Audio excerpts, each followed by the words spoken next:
আসসালামু আলাইকুম। আকসার আহমেদ, আকসার অপটোমেট্রিস্ট আই কেয়ার।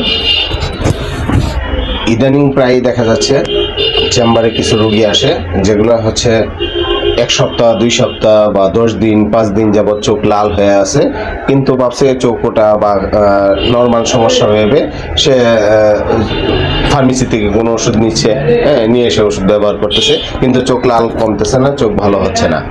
তারপরে আসতেছে চেম্বারে, এটা দেখা গেছে যে মূলত এই সমস্যাটা দেখা যায় ডাস্ট অ্যালার্জি থেকে। চোখ চুলকায়, অ্যালার্জি রোগী, অ্যালার্জি চোখ লাল হয়ে থাকে, এগুলা নিয়ে আমরা অনেকে প্রায়শই অবহেলা করি। চোখ লাল হলেই অ্যালার্জি বা চোখ ওঠা এগুলা নিয়ে বসে থাকা ঠিক না। আমাকে শুধু ওষুধ দিবে, ওষুধ 2 দিন দিলাম ভালো আছে, ওষুধ 2 দিন পরে দেওয়া বন্ধ করে দিলাম, আবার হইতেছে। ফাইন্ড আউট করতে হবে কেন চোখ লাল হয়, কিছুদিন পর পর কেন চোখ লাল হবে, এই রোগটা কোথা থেকে আসতেছে, সেই জন্য আমার চোখের ডাক্তারের শরণাপন্ন হতে হবে। ডক্টর দেখাতে হবে, তারপর আমার বুঝতে হবে এটা কিসের থেকে হচ্ছে। আর নিজের থেকেও সেটা ফাইন্ড আউট করতে হবে আমি কি খাবার খাচ্ছি, আমার কোনো অ্যালার্জি জাতীয় খাবার খাওয়ার পরে এই সমস্যাটা হচ্ছে, চোখ লাল হচ্ছে, এটা আমাকে খুঁজে নিতে হবে। অনেকে চিংড়ি মাছ, বেগুন, গরুর মাংস, যেটা খাওয়ার পরে দেখা গেছে চোখ লাল হয়ে যাচ্ছে, ওই জিনিসটাকে আমার ফাইন্ড আউট করতে হবে যে আমি এই জিনিসটা খাওয়ার পরে আমার এই সমস্যাটা হচ্ছে।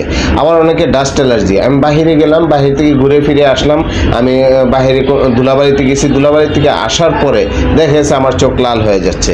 এই চোখ লাল যদি এই রকম হয় তাহলে আমাকে অবশ্যই সানগ্লাস ইউজ করতে হবে, চশমা ইউজ করতে হবে।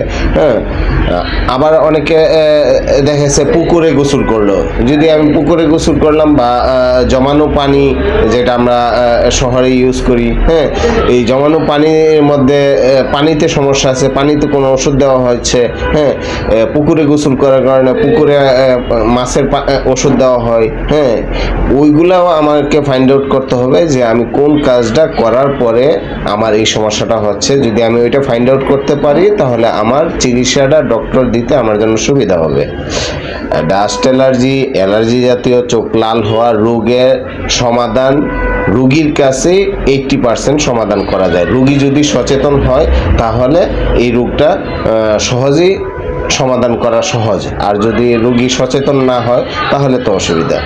আর বাচ্চাদের জন্য হচ্ছে বাচ্চাদের গার্ডিয়ান যে থাকবে, আমার বাচ্চাটা কি ধুলাবালিতে খেলতে যাচ্ছে, কোথায় দৌড়ছে, কি করতেছে, এগুলো আমাকে ফাইন্ড আউট করতে হবে। যদি আমি এগুলো বুঝতে পারি যে আমার বাচ্চাটা এই কাজ করতেছে, করার পরে বা দেখা গেছে আমার বাচ্চাটা কোনো কিছু দিয়ে খেলা করলো, খেলা করে হাত পরিষ্কার না করে এটা আবার চোখে মুখে হাত দিতেছে, এটার কারণে আমার ডাস্ট অ্যালার্জি হতে পারে। এইগুলা বাচ্চাদের সমস্যাগুলো বাচ্চার মা বাবা যেই থাকে তার এটা ফলো আপ দিতে হবে, দেখতে হবে। ঠিক আছে, তো আশা করি ডাস্ট অ্যালার্জি বা যে কোনো অ্যালার্জির কারণে যদি চোখ লাল হয়ে যায় তাহলে ঘরে বসে থাকা যাবে না, আর অযথা যে কোনো ফার্মেসি থেকে কোনো ওষুধ নিয়ে এসে দেওয়া যাবে না, এটা সাইড এফেক্ট হতে পারে। এই জন্য চোখের ডাক্তার দেখান, চোখের ডাক্তার দেখায় আপনি আপনার চোখে সুস্থতা রাখেন। ভালো থাকেন। আসসালামু আলাইকুম।